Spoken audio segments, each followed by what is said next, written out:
اعوذ باللہ من الشیطان الرجیم بسم اللہ الرحمن الرحیم۔ یہ وہ چھوٹا سا دروس کا کہہ لیجیے یا اسٹڈی کا وہ سلسلہ ہے جو ہم نے اب یہ چوتھا ہے، فورتھ ریکارڈنگ ہے یوں کہہ لیجیے، جو ہم نے یہ پیغام الہی کی روشنی میں جو باتیں کرنی ہیں۔ یہ وہ کتابچہ جو کہ اب سے کچھ وقت پہلے ہمارے ساتھیوں نے، جمعے کے درس کے ساتھیوں نے مل کے ترتیب دیا، کافی محنت کافی اس کی اس پہ، اور میری کوشش ہے کہ جتنے لوگوں تک اس کا مضمون پہنچ سکے، یہ بڑی محنت سے بنایا گیا ہے، وہ پہنچ جائے۔ اب تک کی باتیں آپ کے سامنے ہیں۔ بات ہو رہی تھی شرک کے معاملے میں۔ یہ وہ آپ کے علم میں ہے، قرآن میں لکھا ہوا ہے کہ یہ وہ جرم ہے جس کی کہ اللہ تعالیٰ نے معافی نہیں رکھی ہے۔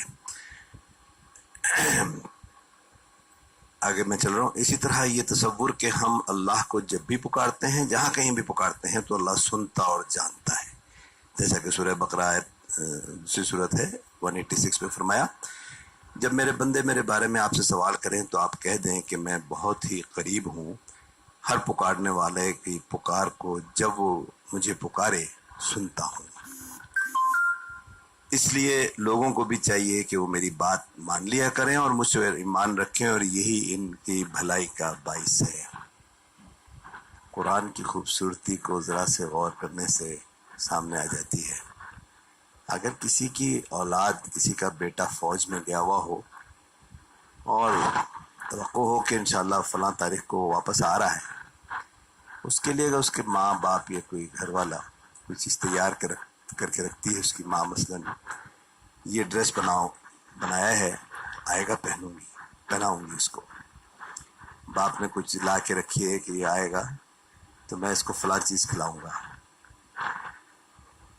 آئے گا، جب آئے گا پہناؤں گی، جب آئے گا کھلاؤں گی۔ یہ نہیں کہتا اگر آیا تو پہناؤں گی، اگر آیا تو کھلاؤں گی۔ کیوں؟ وہ سخت ترین توقع رکھتا ہے اپنے ذات سے، اللہ کی ذات سے، کہ ایسا نہیں ہو سکتا کہ وہ نہ آئے، وہ ضرور آئے گا۔ یہاں پر دیکھیے، یہ نہیں کہا کہ جب مجھے یہ پکارا، فرمایا کہ جب ہر پکارنے والے کی پکار جب وہ مجھے پکارے میں سنتا ہوں، اگر پکارے نہیں۔ اللہ کی بڑی توقع ہے آپ سے، بڑی توقع ہے آپ سے کہ آپ دیر ہو سکتی ہے لیکن پکاریں گے، اگر نہیں جب پکاریں گے تو فرمایا کہ میں سنتا ہوں۔ اگر اللہ پاک کی صفت کو ہی ہم لے لیں، اب ہم اس سلسلے میں آگے جہاں پر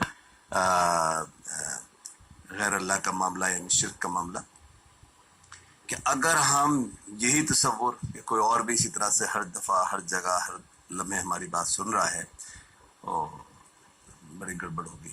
اگر اللہ پاک کی صفت کو ہی لے لیں کہ اس کو ہم غیر اللہ کے لیے بھی مان لیں اور سمجھیں کہ یہ غیر اللہ یعنی کوئی نبی، کوئی رسول، کوئی اولیاء اللہ، کوئی بھی اللہ کے بجائے، اللہ کے سوا اللہ کی مخلوق بھی ہماری پکار کو ہمیں جہاں کہیں بھی ہوں سنتے ہیں، قبول کرتے ہیں، شرک، یہ شرک۔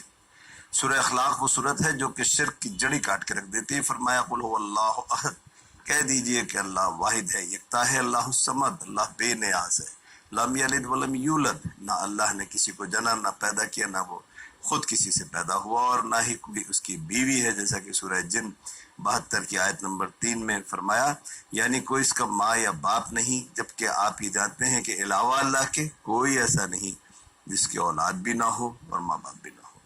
وَلَمْ يَكُنْ لَهُ كُفُوًا أَحَدٌ، نہ ہی کوئی اس کا ہمسر ہے، یعنی اس کی ذات میں، صفات میں، افعال میں کوئی نہیں جو اس اللہ سے مماثلت بھی رکھتا ہو، اس کا کوئی ثانی نہیں۔ کائنات پر غور کرتے ہیں، اللہ کی موجودگی اور قوانین فطرت کا احساس شدت اختیار کر جاتا ہے۔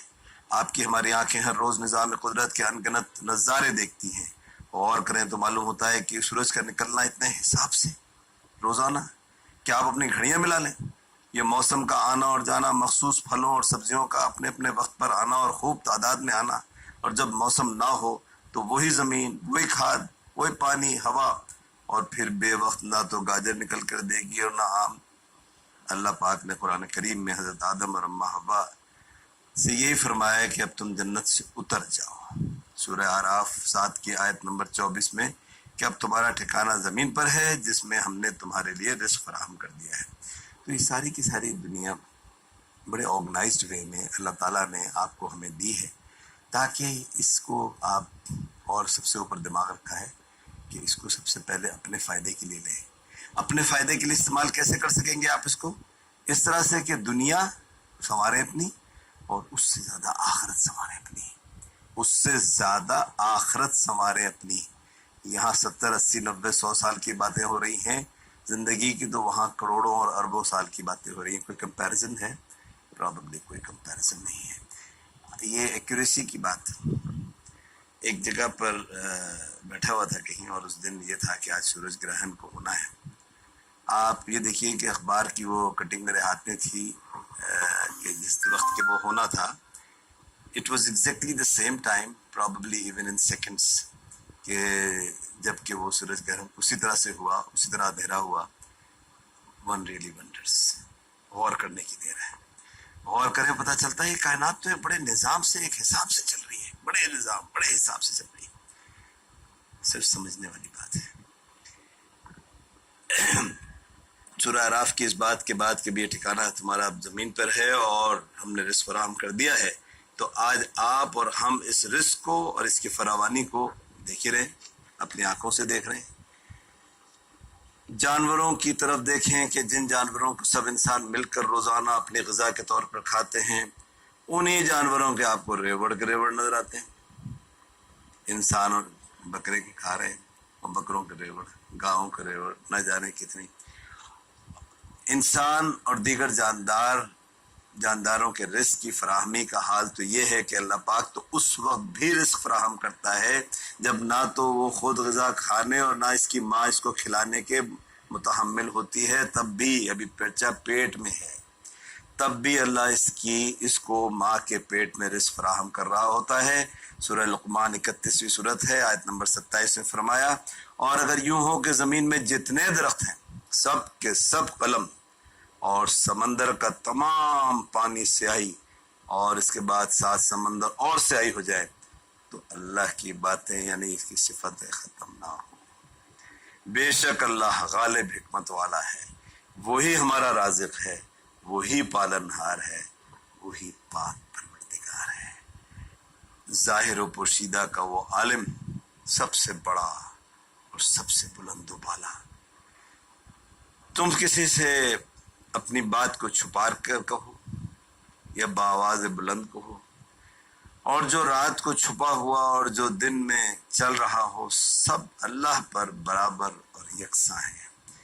اس کے پہرے دار انسان کے آگے پیچھے مقرر ہیں، جو اللہ کے حکم سے اس کی نگہبانی کرتے ہیں۔ یہ سورہ رعد کی آیات میں نے بتائیں، آیت نمبر 9 سے 11۔ نگہبانی ہو رہی ہے آپ کی اس نگہبانی کے سلسلے میں اللہ اگر چاہے تو آپ کو ہر طرف ہر حال میں بچا کے رکھے گا، نہ چاہے تو کوئی نہیں بچا سکتا۔ آگے بات انشاءاللہ اگلے قسم میں۔ السلام علیکم۔